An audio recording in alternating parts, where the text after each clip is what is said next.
পানি আমার মায়ার নবীর গুনাহগার উম্মতের চোখের পানি।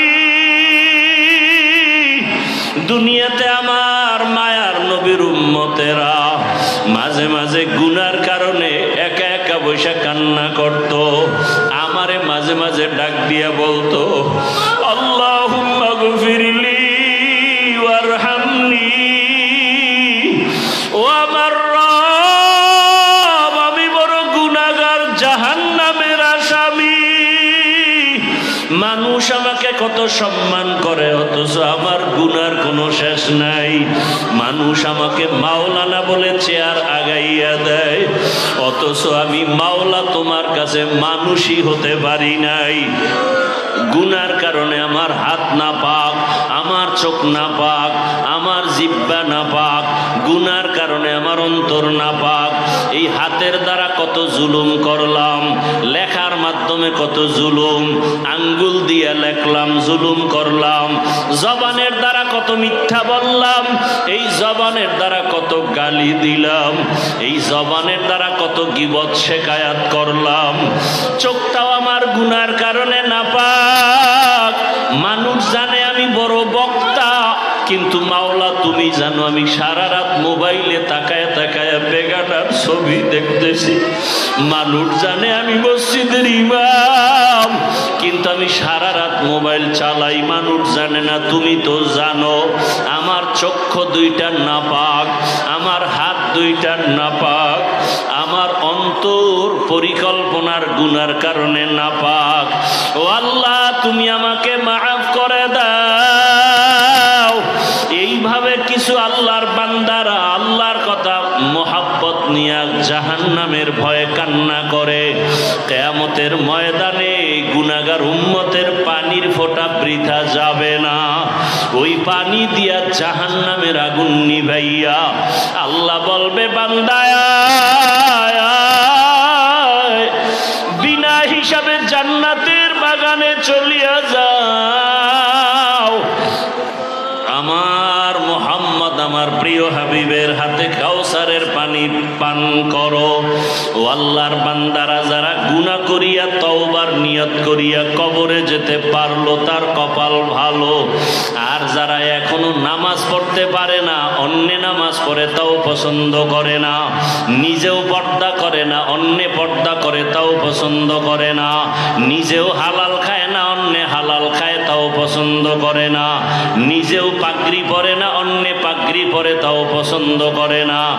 ওরে আল্লাহর বান্দারা, দুনিয়ার সূর্য থেকে কত কঠিন হবে হাসরের মাঠের গরম। দুনিয়ার আগুনের থেকে জাহান্নামের আগুনের গরম আরো ভয়ঙ্কর। দুনিয়ার গরম সহ্য করা যায় না, আখেরাতে জাহান্নামের আগুন কেমন করে সহ্য করবা? মশার কামড় সহ্য করা যায় না, ওই কবরে সাপের কামড় কেমনে সহ্য করবা? দুনিয়াতে বেতের বাড়ি সহ্য করা যায় না, গুনাহগার হইয়া কবরে গেলে মাটির চাপ কেমন করে সহ্য করবা? মায়ার নবী বলেন, আয়েশা, হাসরের ময়দানের কথা যখন মনে পড়ে আমার উম্মতের চিন্তা, আমার চোখে পানি আসে, ধরে রাখতে পারি না। ও আর নবীর আশিক উম্মতের দল, যেই উম্মতের জন্য মায়ার নবী কান্না করেছেন, ওই নবীর আদর্শের মালা কেন গলায় লাগে? হাসরের ময়দানটা যখন কায়েম হয়ে যাবে, আরাফার ময়দান হবে হাসরের মাঠ। সারা দুনিয়া হাসরের মাঠ, আরাফার ময়দান মক্কার পাশে। আল্লাহর বিচারালয় স্টেজ হবে, আদালত। নারীরাও উলঙ্গ দাঁড়াবে, পুরুষেরাও উলঙ্গ দাঁড়াবে। একদিকে সূর্যের গরম, আল্লাহ বলবে সূর্য নিচে আয়, নিচে আইসা তোর যত মুখ আছে নিচে কর, যত গরম আছে সব জমিনে ছাড়। সূর্যের গরমে মাটির জমিনটা পুড়িয়া তামা হয়ে যাবে। লোহা হবে না কেন? সূর্যের গরমে জমিনটা পুড়িয়া স্বর্ণ হবে না কেন? রূপা হবে না কেন? তামা হওয়ার কারণ, ওদিন তো ইনসাফের বিচার হবে। স্বর্ণের মধ্যে ওই গুণ নাই, তামার মধ্যে যে গুণ আছে, রূপার মধ্যে নাই, লোহার মধ্যে নাই। বলে কেমন? বলে লোহার এক অংশ গরম করলে ভিন্ন অংশ গরম হবে না, স্বর্ণ তাই এক, রূপাও এক, তামা এমন একটা ধাতু এক অংশ গরম হলে পুরা অংশটাই সাথে সাথে গরম হয়ে যাবে। নারীরা উলঙ্গ, পুরুষেরাও উলঙ্গ দাঁড়াবে। অন্যদিকে আবার জাহান্নামের আওয়াজ, এত বিশাল জাহান্নামের গুরিম গুরিম আওয়াজ হবে। হাসরের ময়দানে সূর্যের গরমে মানুষ বেকারার হয়ে যাবে, ওদিকে জাহান্নামের আওয়াজ, জাহান্নামের আওয়াজে হাসরের ময়দানটা থর থর করে কেঁপে উঠবে। জাহান্নাম চিল্লায় বলবে, ও দয়ার মালিক, জাহান্নামের ক্ষুধা নিবারণের জন্য সমস্ত গুনাহগার গুলো আমার পেটের মধ্যে দাও, বেনামাজি গুলো আমার পেটে দাও, বেপরদাওয়ালারা কোথায় আমার পেটের মধ্যে দাও। জাহান্নামের চিৎকারে হাসরের ময়দানটা থর থর করে কেঁপে উঠবে। শুধু কি তাই, হাসরের ময়দান এতটাই যে কঠিন, রহমতের নবী চোখের পানি ছেড়ে কান্নায় বিভোর হয়ে গেলেন।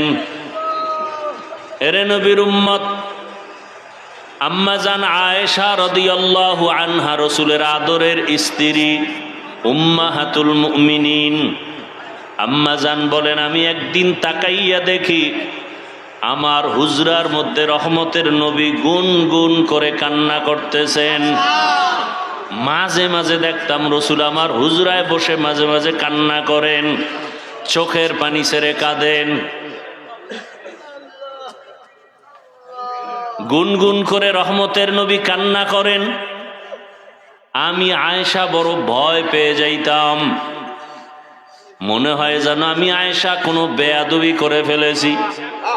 রহমতের নবীর সাথে যদি কেউ বেয়াদবি করে তার জাহান্নাম ছাড়া উপায় নাই। আম্মা জান আয়েশা রসুলের কাছে যাইতেন আর মায়া লাগায় আস্তে করে বলতেন, রহমতের নবী, আপনি চোখের পানি ছেড়ে গুনগুন করে কাঁদেন কেন? আমি আয়েশার উপর আপনি কি রাগ করেছেন? আমার কোনো বেয়াদবির কারণে কি আপনি বেজার হয়ে গেছেন? আম্মা জানের কথা শুনিয়া রহমতের নবী বলতেন, ও আয়েশা, আমার সাথে তোমার বেয়াদবি হবে কেন? আমি তো তোমার উপরে অনেক খুশি। আম্মা জান জবাবে বলতেন, ইয়া রাসূলুল্লাহ, আমার বয়স অনেক কম, 6 বছর বয়সে আপনার সাথে আমার বিবাহের বন্ধন হলো, 9 বছর বয়সে আমি আপনার ঘরে আসছি। নবী, আমার বয়স অনেক কম, না জানি আমার এই অল্প বয়সে অজান্তে কোনো ভুল হয়ে যায়, আপনার সাথে বেয়াদবি হয়ে যায়, আর বেয়াদবি যদি হইয়াই যায় আমার জিন্দেগি বরবাদ হয়ে যাবে। আপনি কান্না করলে আমি বড় ভয় পাই। আম্মা জানের কথা শুনিয়া রহমতের নবী বলেন, হ্যাঁ আয়েশা, আমি যদি কান্না করি 2টা কথা মনে পড়লে আমি চোখের পানি ধরে রাখতে পারি না রে আয়েশা। এক, আমার জীবনটা এমন একটা কষ্টের গেছে তুমি জানো না। আমার জীবন, দুনিয়াতে আসছি বড় মুসিবতের সমাজে, দুনিয়ায় এমন অবস্থা আসছি আয়েশা জানো না। তুমি আমার তো জীবনের শেষ পর্যায়ের একজন স্ত্রী, তুমি আমার সুখের সময়ের বিবি, দুঃখের সময় তুমি দেখো নাই। আমার এমন দুঃখের দিন, জমিনে আসছি, মক্কার মানুষ আমার চারদিকে দুশ্মন। আমি দুনিয়াতে আসার আগে আমার আব্বাকে হারাইয়া ফেলছি, জীবনে আসি আমি একবারও আব্বার চেহারাটাও দেখতে পারি নাই, আমার আব্বাকে আমি আব্বা বলে ডাক দিতেও পারি নাই। ও আয়েশা, 6 বছর বয়স, তখন আমার আম্মা আম্মা জানো দুনিয়ার থেকে চলে গেছেন। আমি এখন মা হারা বাবা হারা বড় এতিম অসহায়। 8 বছর যখন আমার বয়স, আমার দাদা আব্দুল মুত্তালিবও চলে গেছেন। এখন আমার আপন বলতে কেউ নাই। আমার দাদা বিদায় বেলা চাচা আবু তালিবের হাতে দিয়া বলছে, আমার নাতির যেন কোনো কষ্ট না হয়। দুনিয়াতে আসিয়া বাবারে দেখে নাই, মাকেও হারাইয়া আমার নাতি আমার পাশে রাতের বেলা ঘুমাইতো। মাঝে মাঝে ঘুমের মধ্যে মা মা বলে চিল্লে। আমি আদর করে এত দূর নিয়ে আসছি, আমার হায়াত বুঝি শেষ। ও আবু তালিব, আমার নাতিরে দেখাশোনা করিয়া রাখবি, কোনদিন আমার নাতি যেন কষ্ট না পায়। আম্মা জান আয়েশাকে নবী বলেন আর কাঁদেন, আয়েশা ওই সময় আমার আরবে চারদিকে দুশ্মন আর দুশ্মন। ওই সময় একমাত্র আমার আদরের মহাব্বতের কেউ ছিল না চাচা আবু তালিব ছাড়া। এক পর্যায়ে আমার আল্লাহ আমাকে বিবাহের বয়সে নিয়া একজন আল্লাহর পেয়ারা বান্দি খাদিজাতুল কুবরা রাদিয়াল্লাহু আনহা, তার সাথে আমার বিবাহ হয়ে গেল। এমন একজন নারী বিধবা যার সন্তান আগে হয়ে গেল। 2 জন স্বামী হওয়ার পরে আমি তৃতীয়। ওই খাদিজা আমার ঘরে আসছেন। আমার এত অভাব ছিল, আমার ঘরে চুলায় আগুন জ্বলতো না, না খাইয়া কত কষ্ট করেছি। আরবের ধনী ছিল খাদিজা। ওই খাদিজা আমার মায়া আর মহাব্বতে পড়িয়া সব সম্পদগুলো আমাকে হাদিয়া দিয়েছে। ও আয়েশা জানো না, আমি আবার সম্পদগুলো সব দান করে দিয়েছি। আমি এত কষ্ট করে করে জীবন কাটাইছি। আমার বংশের দুশ্মনেরা 3 বছরের মতো আমাকে শিয়াবে আবু তালিবের মধ্যে গৃহবন্দী করে রাখছে। খানা দেয় নাই, পানি দেয় নাই। দীর্ঘ 3 বছর আমি গাছ পেটের ক্ষুধা নিবারণ করেছি। ও আয়েশা, আমার পাশে আসিয়া ওই গাছের পাতা খাইয়া জীবন কাটাইছে। ওরে ওই আয়েশা, ওই খাদিজা আমার জন্য এত কোরবানি করেছে। ওই খাদিজার কথা মনে যখন আসে আমি চোখের পানি ধরে রাখতে পারি না।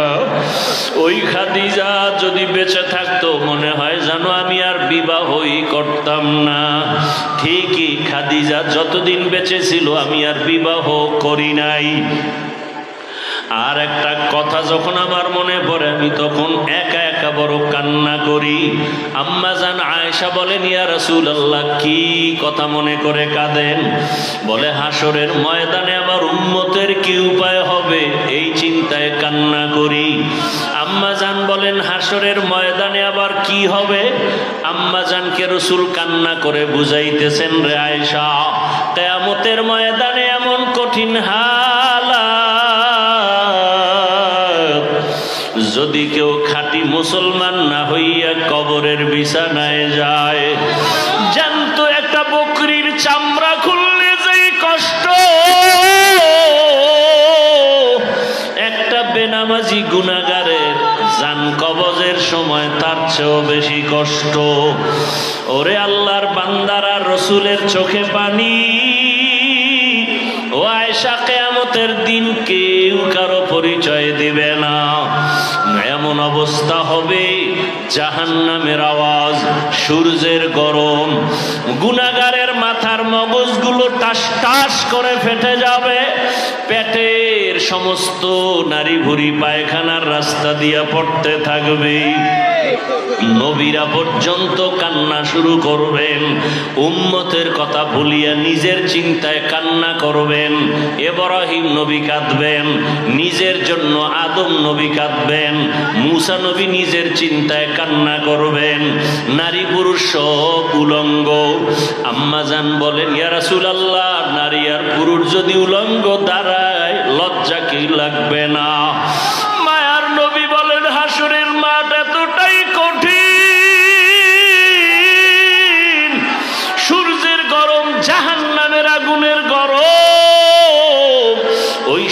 কেউ কারো দিকে তাকাবার সুযোগ হবে না, সবাই কান্না আর কান্না। নবীদের গুনাহ নাই, তারাও শুধু কাঁদবে। এমন এক অবস্থার ভেতরে আমার আল্লাহ সেদিন আর দয়ার নজর না দিয়া প্রথমে আল্লাহ রাগ হইয়া একটা আওয়াজ দিবেন, লিমানিল মুলকুল ইয়াউম লিল্লাহিল ওয়াহিদিল কাহ্হার। আল্লাহ পাকের কুদরতি আওয়াজে হাসরের ময়দানটা থরথর করে কেঁপে উঠবে। ওদিকে সূর্যের গরম, অন্যদিকে জাহান্নামের আওয়াজ। আল্লাহ বলবে, জাহান্নাম অপেক্ষা কর, বিচারটা শেষ করার পরে তারপরে তোর আশা পূরণ করব। জাহান্নাম আল্লাহর কথা না মানিয়া সামনে আগাবে পেটের ক্ষুধার তাড়নায়। আল্লাহ অর্ডার করবে ফেরেশতারা, জাহান্নাম যদি সামনে আগাইয়া যায় আমি বিচার কাজ শেষ করতে পারবো না, জাহান্নামকে রশি লাগাও, ৭০,০০০ শিকল দিয়া বাঁধিয়া পেছন দিকে টেনে ধরো, আসতে যেন না পারে। কিন্তু তারপরও আল্লাহর অর্ডারে শিকল লাগাইয়া জাহান্নামকে ধরে রাখতে পারবে না। রহমতের নবী বলেন, জাহান্নামের এমন আওয়াজ, হাসরের ময়দানটা এমন কঠিন হালাত হবে, এমন অবস্থা দেখে আমি আর সহ্য করতে না পাইরা সেজদায় পড়ে যাব। আমি সেজদায় পড়িয়া কান্না শুরু করব। সূর্যের গরম সহ্য করা যায় না, জাহান্নামের আওয়াজ সহ্য করা যায় না। ওদিকে আমার আল্লাহ বড় রাগান্বিত আওয়াজ দিছেন, ও দুনিয়ার টাকাওয়ালা ক্ষমতাওয়ালারা, বাহাদুরি করছো, দেখাও তোমার আজ বাহাদুরি কেমন। এমন অবস্থা আমি সেজদায় পড়িয়া কান্না শুরু করব। ঈসা নবী কাঁদছেন নিজের জন্য, মুসা নবী কাঁদবেন নিজের চিন্তায়। আমি কান্না করিয়া রবের সামনে একবারও আমার কথা বলবো না, আমি কান্না করে বারবার বলবো, আমার উম্মত, আমার গুনাহগার উম্মত। নবী কাঁদবেন আর বলবেন, আল্লাহ জাহান্নামে ফিরাও, জাহান্নাম ফিরাও, আমার একটা উম্মত যেন জাহান্নামে গ্রাস করতে না পারে, জাহান্নামকে ফিরাও। ফেরেশতারা শিকল দিয়ে ফিরাইতে পারে না। তখন আমার মায়ার নবীর কান্না দেখিয়া আমার মাওলার রাগ ঠান্ডা হয়ে যাবে। মাওলা ডাক দিয়ে বলবে, আমার মায়ার নবী, আপনার কান্না আমি সহ্য করতে পারি না, আপনি মাথা উঠান, আপনি কি চান আমি এখন দিয়া দিব। মায়ার নবী বলবেন, ইয়া রব, আমার উম্মতের জাহান্নামে দেওয়া যাবে না, জাহান্নামকে ফিরাইয়া দেন। আমার রব আমার নবীকে ঠান্ডা করার জন্য, রাজি ও খুশি করার জন্য কুদরতি হাতে একটু পানি দিবেন। আল্লাহ কুদরতি আওয়াজ দিয়া বলবে, ফেরেশতা, আমার এই পানিটা নিয়ে জাহান্নামের গায়ে ছিটাইয়া দাও। ফেরেশতারা পানি নিয়ে যখন ছিটাইয়া দিবে, জাহান্নাম দ্রুত গতিতে পেছনে ভাগতে থাকবে। ফেরেশতারা বলবেন, হে আমাদের রব, যেই জাহান্নামের শিকল দিয়ে ধরে রাখতে পারি না, এমন কি পানি দিলেন যে জাহান্নাম পেছনে দৌড়ায়। এটা কি বড় বরকতি জমজমের পানি, নাকি আবে হায়াতের পানি, নাকি এটা বীরে শেফার পানি, না সমুদ্রের কোনো পানি? ও আল্লাহ, এটা কেমন বরকতের পানি? আমার আল্লাহ তখন বলবেন, এটা সমুদ্রের কোনো পানি না, বীরে শেফার পানি না, জমজমের পানি না, এটা কোনো বৃষ্টির পানিও না। এই পানি আমার মায়ার নবীর গুনাহগার উম্মতের চোখের পানি। দুনিয়াতে আমার মায়ার নবীর উম্মতেরা মাঝে মাঝে গুনার কারণে একা একা বসে কান্না করত, আমারে মাঝে মাঝে ডাক দিয়া বলতো, আল্লাহুম্মা গফিরলি ওয়ারহামনি,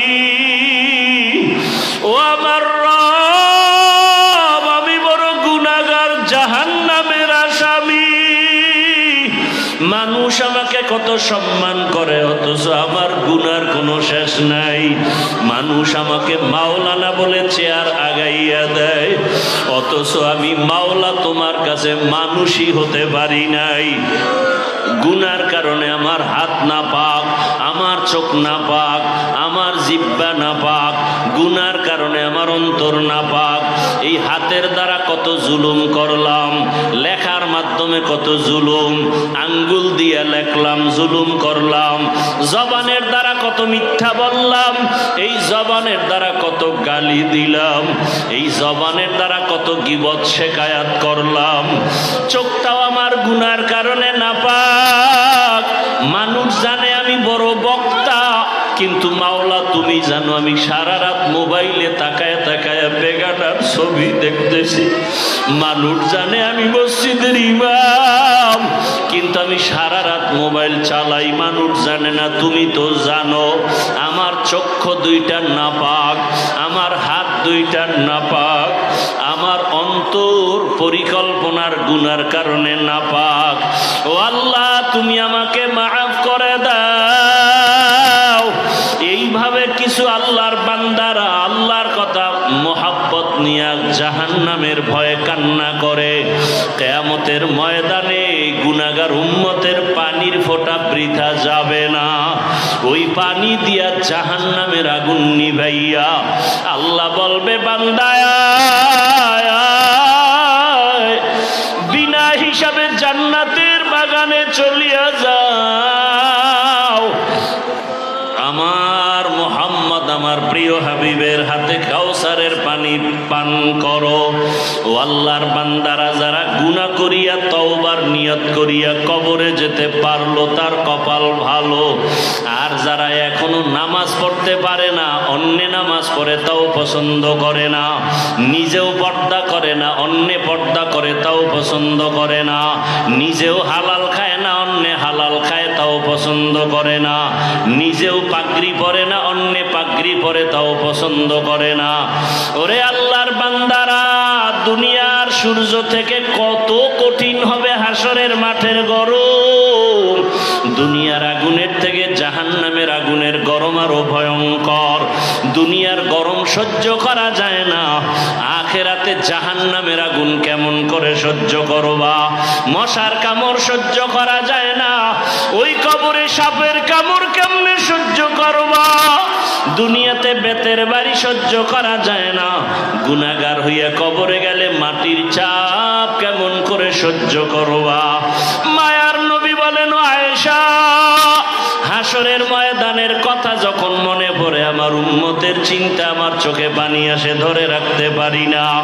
ও আর নবীর আশেক উম্মতের দল, যেই উম্মতের জন্য মায়ার নবী কান্না করেছেন, ওই নবীর আদর্শের মালা কেন গলায় লাগে? নামাজ তো কম সারো নাই রে বাবা। মনে চাইছে বেপরদায় চলবা, দুনিয়ার মনের আশা মিটাইয়া চলছো। মনে চাইছে গান শুনবা, মনের আশা পুরাইয়া গান শুনছো। মনে চাইছে পার্কে পার্কে ঘুরবা, জীবনটা পার্কে পার্কে কাটাইলা। মনে চাইছে গীবত করবা, কারো বাধা মানো নাই, গীবত করে কাটলা, কিছু বলি নাই। মনে চাইছে মা বাবার সাথে বেয়াদবি করবা, করেছো, আমি আল্লাহ ধরি নাই। মনে চাইছে আলেমের বিরুদ্ধে কিছু বলবা, বলেছো, আমি আল্লাহ ধরি নাই। বরং আমি আল্লাহ বারবার ডাকি তওবার দরজা দিয়া, লা তাকনাতু মির রাহমাতিল্লাহ। এরে বান্দা, তোরে আদর করে আমি বানাইছি, কোন দিকে দৌড় দাও, জাহান্নামের আগুন সহ্য করতে পারবি না রে গোলাম। এখনো সময় আছে, তওবা কর। ও আমার যুবক বাবারা, বৃদ্ধ বাবাজি, পর্দার আড়ালের মা বোনেরা, জীবনে তো বেপর্দায় কম চললেন না, বন্ধু বান্ধবী নিয়ে তো আড্ডা কম দিলেন না, স্বামীর টাকা গুনার কাজে ব্যয় তো কম করলেন না, মোবাইলে কত বাজে সময় নষ্ট করলেন। এখন অনুরোধ করি, তওবা করেন, মনে মনে আমার আল্লাহকে ডাকেন, হে আল্লাহ, জীবনে বহু গুনাহ করেছি, তওবা করতে চাই, আর নামাজ ছাড়বো না, আর দাড়ি কাটবো না, বেপরদায় চলবো না, গীবত শিকায়াত করবো না, মিথ্যা বলবো না, গালি দিব না, মা বাবার দোয়া নিয়ে চলবো, শিক্ষকের দোয়া নিয়ে, উলামায়ে কেরামের পরামর্শ নিয়ে, নবীজির আদর্শ মেনে চলবো। তওবা করার মতো যদি অন্তর তৈরি হয়, 2 ফোঁটা চোখের পানি ছেড়ে আমার মাওলাকে ডাক দাও। কান্না যদি না আসে, ডানে বামে তাকা দেখো কার চোখে পানি। ওরে কান্নাওয়ালার দোয়া মাওলা খালি ফিরাবেন না, যাদের চোখে পানি আছে তাদের কাছে হাতটা বাড়াইয়া দোয়া চাও। ও বাবারা যারা এখানে এতিম, জীবনে আব্বা বলে ডাক দিতে পারবা না, অনেকে মা হারা অসহায়, মা বলে ডাক দিতে পারবা না, ওই মা বাবার কথা স্মরণ করে চোখের পানি ছেড়ে তওবা করো। আর যার বাবা বেঁচে আছে, থাকলে হাতটা বাড়াইয়া দোয়া নাও। বাবারে যদি বলো, বাবা জীবনে গুনাহ কম করি নাই, বেয়াদবি করেছি, দয়া করে মাফ করে দাও। বাবায় যদি নেক নজরে তাকায়, তোমার কপাল খুলে যাবে। বাসায় গিয়ে যদি পারো, মায়ের হাতটা ধরিয়া বলিও, মা জীবনে বহু কষ্ট দিয়েছি, তোমার হক আদায় করতে পারি নাই, মনে কত কষ্ট দেওয়ার কারণে তুমি গোপনে একা একা কান্না করেছো, মা তোমার দোয়া ছাড়া তো আমি মানুষ হইতে পারি নাই, তোমার চোখের পানি আর দোয়ার কারণে আজকে চেয়ারে বসছি, তোমার চোখের পানি আর দোয়ার কারণে আজকে সম্মানের মালিক। মা অনেক অন্যায় করেছি, তুমি আজকে আমার মাথায় হাত দিয়া দোয়া করে দাও। মা যদি এই কথা শুনে দেখবা চোখে পানি, মা চোখের পানি দিয়া নরম দিলে ডাকবে, বাবা আয় আয়, মাথায় হাতটা দিয়া ডাকবে, আর সে আজিমের মালিক, আমার সন্তানটাকে তুমি মাফ করে দাও। ওই মা বাবার দোয়া ছাড়া লেখাপড়ায় সফলতা আসবে না, চাকরির জীবনে সফলতা আসবে না, মা বাবার দোয়া ছাড়া জীবন সফল হবে না। আল্লাহর কাছে খাঁটি অন্তরে তওবা করো, মরিয়া গেল আর গুনাহ করব না। মা বাবার দোয়া নিয়া, শিক্ষকের দোয়া নিয়া, উলামায়ে কেরামের পরামর্শ নিয়া, নবীজির আদর্শ মেনে জীবন কাটাবো। আল্লাহ আমাদের সবাইকে কবুল করেন।